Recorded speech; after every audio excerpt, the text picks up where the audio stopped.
সিতাই কামতেশ্বরী সেতুর উপর দুটি ছোট গাড়ির মুখোমুখি সংঘর্ষে গুরুতর আহত দুই গাড়ির চালক। শুক্রবার বিকেল আনুমানিক 3টে নাগাদ এই ঘটনা ঘটে। ঘটনায় দুই গাড়ির চালক গুরুতরভাবে আহত হয়।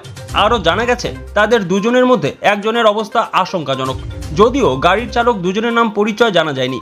স্থানীয় এলাকার বাসিন্দারা তাদের দ্রুত উদ্ধার করে দিনহাটা মহকুমা হাসপাতালে চিকিৎসার জন্য পাঠিয়ে দেয়। প্রত্যক্ষদর্শীরা জানায় একটি গাড়ি সিতাই থেকে দিনহাটার দিকে, আরেকটি দিনহাটার থেকে সিতাইয়ের দিকে যাচ্ছিল।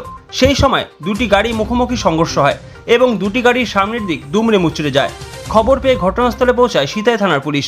এই ঘটনায় চাঞ্চল্য ছড়িয়েছে সংশ্লিষ্ট এলাকায়।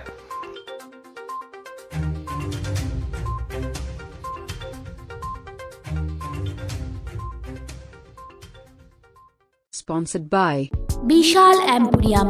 যুগ বদলেছে, বদলেছে জীবনের ধারা। তাই নিজের ঘরকে শৌখিনতায় মুড়ে ফেলতে চলে আসুন। Co-sponsored by